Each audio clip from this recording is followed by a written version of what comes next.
y en realidad abarcó también a toda la nación. Y había en Inglaterra dos grupos de personas. Los que, los que buscaban los cambios en la religión de Inglaterra y por otro lado los que buscaban preservar lo que se llamó, así entre comillas, las leyes y libertades del reino. Eh, y también ellos buscaban mantener la religión en el poder del reino. Entonces hubo distintos motivos. ¿Por qué algunas personas querían cambiar la religión de Inglaterra y por qué esto era tan importante y provocó una guerra? Habían muchos motivos, tres parecen ser los más importantes. El primero, el compromiso genuino de los puritanos acerca de la forma correcta de la iglesia cristiana. Entonces aquí ya existían los puritanos. Nosotros dijimos hace 2 semanas y también la semana pasada, cómo, cómo acontece el surgimiento de los puritanos, influenciados por la Reforma, luego también eh,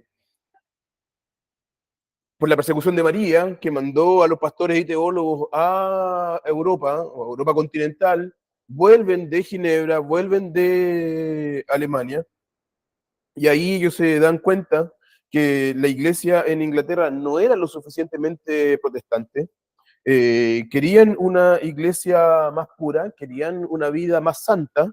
eh, Básicamente decían, la iglesia tiene que ser pura, el culto tiene que ser puro y la vida tiene que ser pura.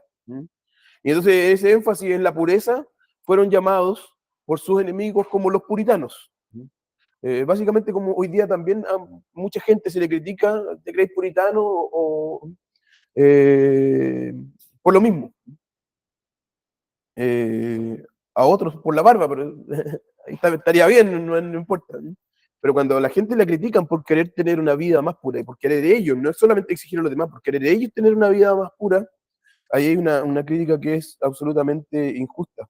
Eh, cuando, hay veces que yo leí algo así, pero está abogando por una vida más impura, entonces eh, no tiene sentido. En segundo lugar, había un miedo por las conquistas del catolicismo romano español.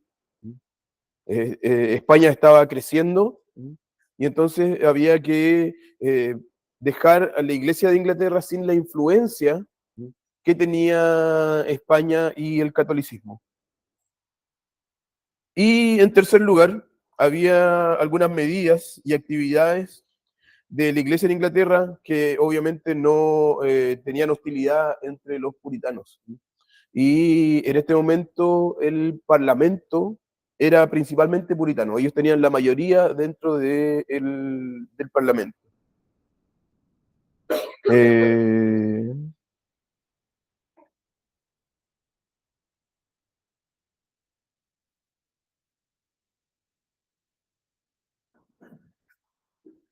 entonces, los esfuerzos de los puritanos, bueno, ellos no llegan al Parlamento primeramente por una cuestión política, sino que en realidad los puritanos tienen mayoría dentro del Parlamento porque la iglesia y la evangelización de los puritanos fue creciendo. Entonces ellos fueron influenciando a la nación y por eso, entonces, habiendo mayoría en la nación que fueran puritanos, luego obviamente también eran puritanos aquellos que formaban parte del Parlamento. Y ellos entonces fueron trabajando dentro de la iglesia estas reformas. Eh,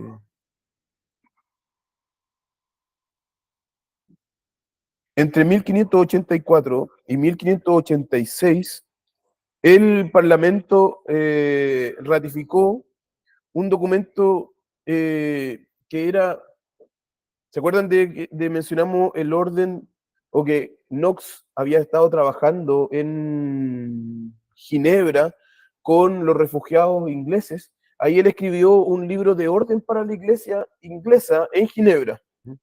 Entonces, durante ese tiempo, 3 veces la iglesia trató de aplicar ese libro en la iglesia de Inglaterra, pero la reina Isabel ordenaba al parlamento de que ellos bajaran esa resolución. Entonces, desde ahí, desde el tiempo de la reina Isabel, dije Elizabeth, ¿no? ¿No? La reina Isabel es la misma, en la reina Elizabeth en inglés es la reina Isabel en español. La reina, desde el tiempo de la reina Isabel, la iglesia ya estaba, ¿no? Con estas ideas puritanas, protestantes y reformadas creciendo dentro de la iglesia de Inglaterra. Eh, Cuando ya el poder político se coloca contra los puritanos cambian su forma de relacionarse. Al principio, los puritanos decían, bien, nosotros somos parte de la iglesia de Inglaterra y no vamos a separarnos de ninguna forma de la iglesia de Inglaterra. Cuando comienza esa persecución más fuerte, ellos van a separarse de la iglesia, muchos de ellos se van a hacer independientes y van a dejar de obedecer aquello que ellos, aún contra su conciencia, obedecían. Como por ejemplo el uso de las ropas sacerdotales, ¿sí? O algunas prácticas que la reina les mandaba en cuanto a celebraciones, días santos y cosas así. Ellos simplemente, cuando ven que nada de eso les resulta, y ya, entonces, ¿para qué vamos a seguir obedeciendo? Vamos a dejar de practicar lo que ellos nos dicen. Cuando el rey Jacobo I viene al trono, los puritanos se alegran, porque el rey Jacobo era presbiteriano. Él había sido criado en Escocia, él había sido criado como un presbiteriano, y entonces vienen los puritanos y les traen todas las reformas que ellos quieren para la iglesia, y el rey les dice, si ustedes quieren ser como el presbiterio de la iglesia de Escocia, tienen que saber que esa es una monarquía del diablo. Entonces, él que había sido criado en la iglesia presbiteriana, él dice, el presbiterianismo es del diablo. Y no acepta ninguna de las propuestas de los puritanos. Y la esperanza que ellos tenían de reforma se viene abajo. Bien, los reyes, ustedes saben, no siempre mostraban lo que ellos eran. Los reyes en Escocia tenían que ser presbiterianos para tener el favor del pueblo, así que les convenía decir, somos presbiterianos, pero cuando este rey llega a Inglaterra, que no era una nación presbiteriana, aún esta cuestión del puritanismo estaba creciendo, pero aún no era, digamos, oficial. Entonces él dice, no, yo ya me dejo todas esas cosas y yo no voy a aceptar las propuestas de los puritanos. Y entonces los puritanos comienzan a predicar, así como hacía Knox, ¿sí?, contra el rey, y este quiebre social se va haciendo cada vez más grande.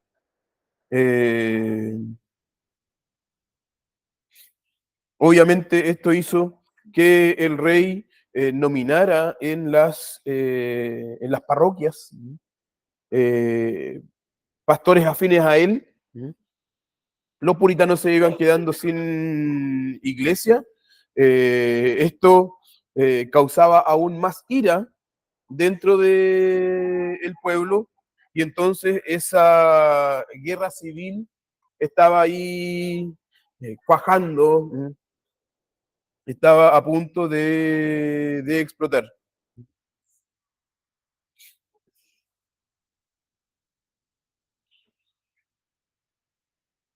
Eh, pero así como el rey entonces iba oprimiendo a los puritanos, por otro lado los puritanos iban teniendo apoyo popular y también apoyo de los representantes del pueblo.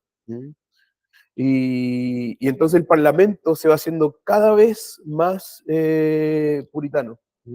Cuando el rey llama nuevamente al Parlamento, constituye el Parlamento ahora era absolutamente puritano y ahora dice nosotros le vamos a declarar guerra al rey. Eh, el rey está actuando contra el pueblo, así que nosotros nos vamos a poner contra el rey. Eh,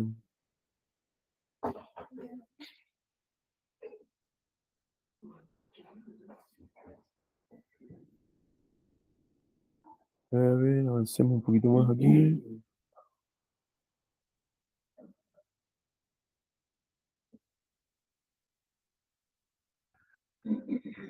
Ya, cuando el rey se encuentra en la oposición ya absoluta del Parlamento y comienza la guerra, el rey dice, bueno, ahora yo necesito tener aliados.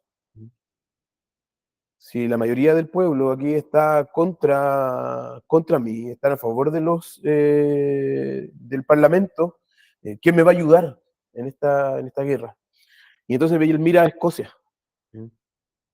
y mira a los pactantes. Los pactantes eran los presbiterianos escoceses. Y el rey dice, ayúdenme. Los pactantes eran conocidos por su fidelidad a los reyes. Ellos, ellos, ellos le dijeron al rey Carlos, si tú prometes que vas a ser fiel al pacto que la nación de Escocia ha hecho, porque recuerden que el rey Carlos era escocés. Entonces, y aquí ya Escocia había hecho el pacto nacional. El pacto nacional, ellos prometen que Escocia será una nación que vive conforme a la palabra de Dios y que busca la gloria de Dios en todo. Reconocen sus pecados y se arrepienten de ellos y le dice al rey, mira, si tú juras que vas a respetar el pacto y que vas a vivir conforme dice el pacto nacional, nosotros vamos a ser tus aliados. ¿Y qué le dijeron al rey? El rey dijo, pero si yo se lo creí desde chico.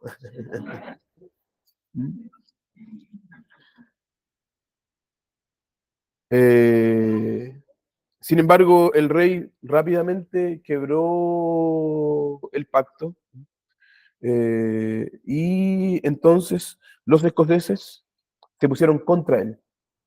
Y ahora el parlamento junto con los escoceses se pusieron contra el rey, lo que terminó en la ejecución del rey Carlos I y con el gobierno entonces del Parlamento en Escocia.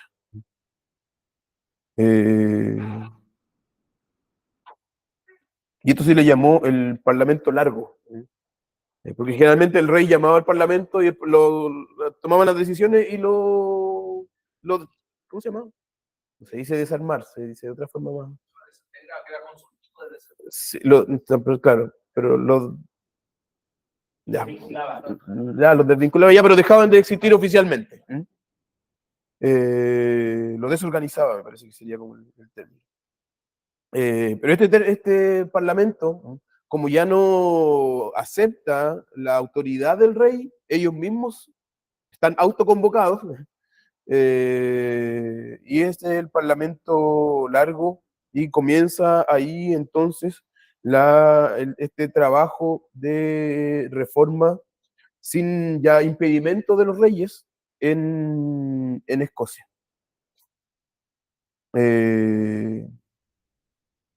Y comienzan a eliminar cosas de lo que creía la iglesia de Inglaterra y cómo se gobernaba la iglesia de Inglaterra. Entonces, hasta que la Asamblea de Westminster es llamada, se dice que todos los procesos legislativos de este Parlamento eran negativos. negativo en el sentido de que vamos a eliminar esto, vamos a eliminar esto, vamos a eliminar esto, pero aún ellos no comenzaban a construir. Solamente iban sacando las cosas malas que había en la religión de Inglaterra. Eh,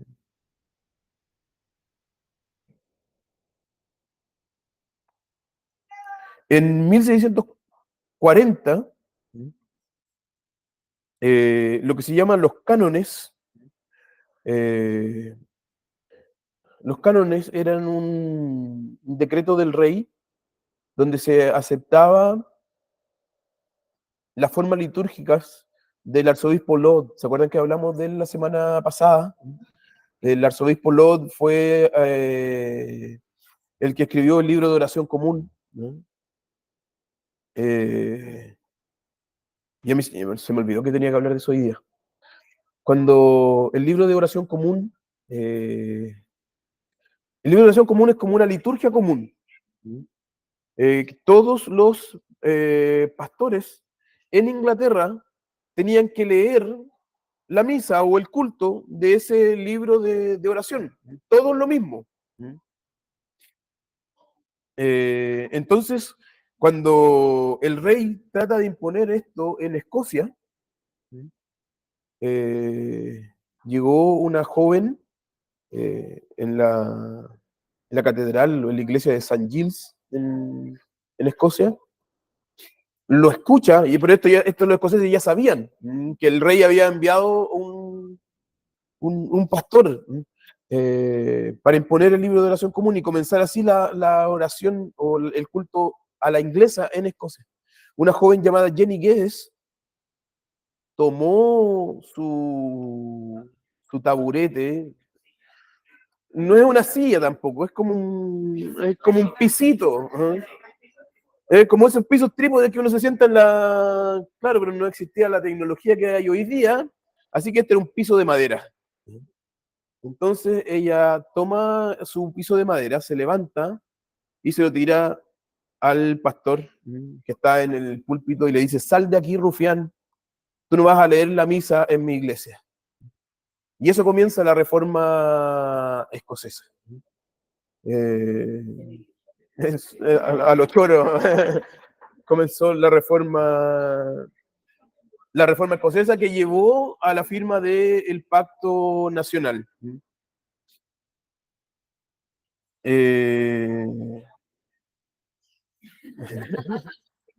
entonces, en 1640 eh,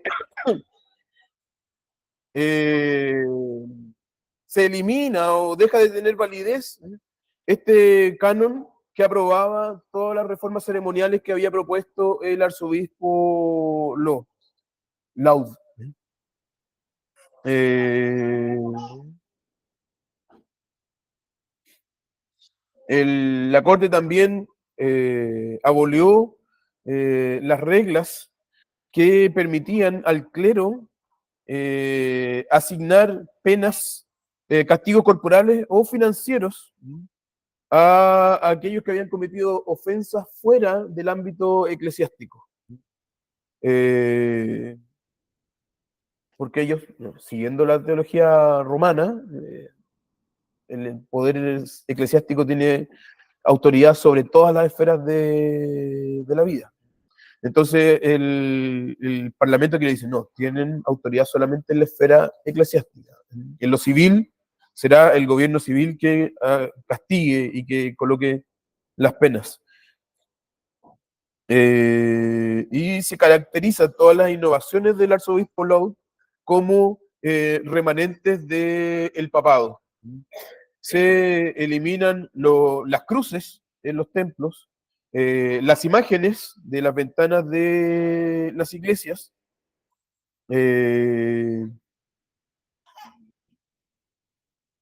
se sacan ministros que eran públicamente escandalosos o incluso delincuentes, y obviamente se colocan ahí ministros puritanos en esos púlpitos, en esas iglesias.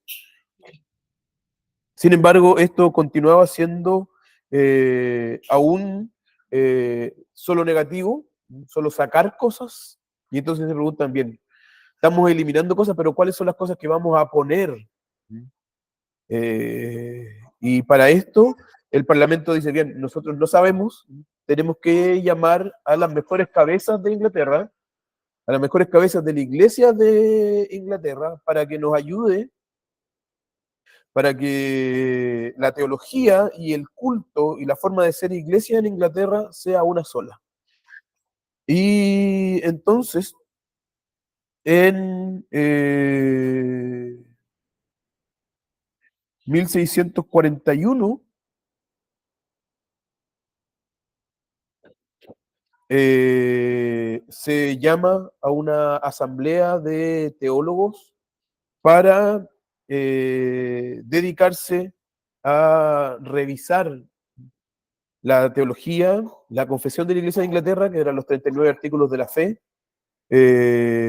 para revisar, para cambiar lo que ellos pensaran que era necesario, pero lo llaman como un órgano consultivo, consultativo, no con autoridad, sino que finalmente era el Parlamento quien iba a hacer los cambios, no esta asamblea.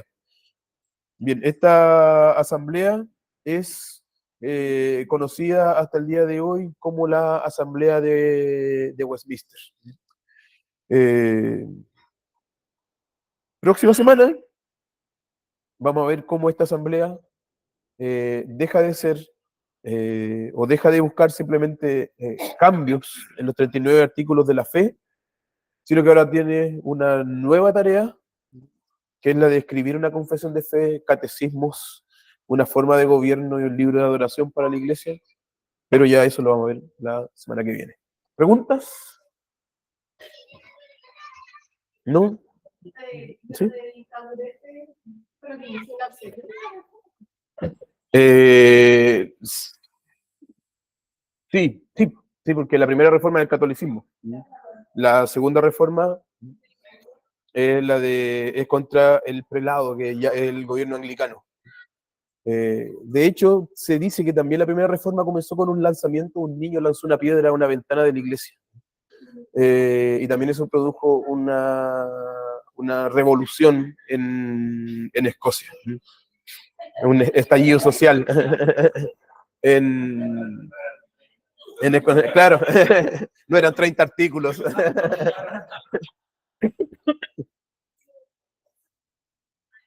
El pacto y la liga solemne. El pacto nacional es la primera reforma, termina la primera reforma, el pacto y la liga solemne, digamos, como que terminan o son el fruto de la segunda reforma. Con el pacto y la liga solemne, este deja de ser un pacto solamente nacional, ahora lo firman también los ingleses, el parlamento, y se hace el deseo de los tres reinos ahora, Inglaterra, Irlanda, Escocia, el tener una religión común y que fuera, claro, como una unificada y uniforme. Esa es la palabra, se busca la uniformidad de la religión en los tres reinos. No querían tener muchas religiones, sino querían tener una sola, donde todos creyeran lo mismo. Y esa es la tarea que se le da a la Asamblea de Westminster a partir de 1644. ¿Más preguntas? ¿Cuánto era el periodo de los puritanos? ¿De qué año estarían? Ay, no. No te podría decir, porque tampoco hay que, digamos, un año de comienzo. Comienza en el tiempo de la reina Isabel, digamos, oficialmente ya tan. Porque tampoco son como organizados, tampoco es una iglesia que diga, ya, nosotros nos formamos, comenzamos. Viene una influencia que se va haciendo más grande, y como también es un movimiento de rechazo a la monarquía y algunas acciones políticas, tampoco, digamos, tiene un fin que pudiéramos decir es ahora. Lo que sí, como está asociado a Inglaterra, por ejemplo, no hay puritano estadounidense. Y también es del siglo XVI y XVII. Eh, así de forma bien laxa, se va a hablar de Spurgeon como el último de los puritanos, Lloyd Jones como el último de los puritanos, Jonathan Edwards como el último de los puritanos, pero eso es una cuestión como que siguen los, o Joel Vicky, hoy día, el último de los puritanos, pero eso es una cuestión más bien porque siguen los énfasis de los puritanos, pero el puritanismo es un movimiento histórico, que se da en ese lugar y en ese tiempo. Yes. Nada más. ¿Oremos? Ah, sí. Ah, ya. Es el mote o el apodo que le ponen los enemigos. Una forma despectiva de llamarlos, porque es como los que hoy quieren tener la vida más pura, esos que se creen puritanos, así se les comenzó a llamar. Finalmente ellos, a regañadientes, comenzaron a usar también el término para referirse a sí mismos. Pero no es algo que ellos, digamos, con orgullo dijeran, nosotros vamos a ser los puritanos de esta nación. ¿Oremos? Ah, sí. Mencionó tres motivos, pero no recuerdo de quién eran estos motivos. Que dijo motivos que empezaron la guerra. Sí, que empezaron los tres que comenzaron la guerra. Era la guerra civil que hubo en Inglaterra, que puso el parlamento contra el rey. No, ya va. ¿Para qué llega tarde? Ya, oremos. Señor, te damos muchas gracias porque tú has sido bueno con nosotros, Señor. Gracias, Señor, porque podemos reunirnos, Señor, para poder estudiar, Señor, acerca de tu providencia, de lo que tus hombres, Señor, han hecho en la historia, Señor. Esta búsqueda, Señor, por tener una iglesia, Señor, una adoración que te agrade, Señor. No siempre, Señor, en los mejores términos, no siempre, Señor, siendo absolutamente obedientes, con muchos errores, Señor, en el camino, pero, Señor, son cosas que tú fuiste usando durante el tiempo, Señor. Te agradecemos porque tú nos permites pensar en la historia, Señor, no solamente en términos humanos, Señor, sino que en términos divinos. Es tu forma de revelarte, Señor, la providencia. Así que te pedimos que tú nos sigas dando sabiduría, Señor, para ver lo bueno y lo malo, Señor, que hicieron nuestros hermanos en el pasado para aprender de ellos, Señor. Ahora, Señor, te pedimos que tú nos guardes, también que tú seas preparándonos para el culto, Señor, en un momento más, que tú seas con los hermanos que vienen en camino, Señor, guardándoles, librando de accidentes. Ayúdanos, Señor, también a adorarte, Señor, con todo nuestro corazón, a colocar en nuestra mente, Señor, nuestros ojos en tus cosas. Esto, Señor, te lo pedimos y te lo agradecemos en el nombre del Señor Jesucristo. Amén. Ya. Vamos a tener como hasta las 11:10. 20 minutitos para tomar un tecito, un cafecito y un quequito.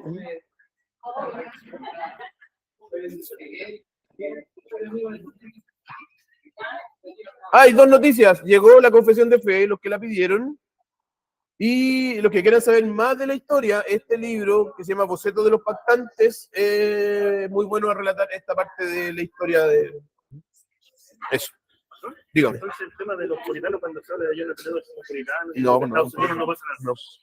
O sea, muchos de los puritanos arrancan a Estados Unidos también en este tiempo, un poquito después de este tiempo, cuando viene la segunda periodo de matanza de los puritanos. Porque este movimiento encontró el apoyo del Parlamento, después el Parlamento se disolvió y volvió a haber anglicanismo en Inglaterra y comenzó la persecución. Entonces, ellos pertenecían al movimiento puritano, pero ya no tienen el contexto de lucha de los puritanos en Estados Unidos. Ellos empezaron a arrancar cuando fue ese periodo de los conformistas y los locos. Sí.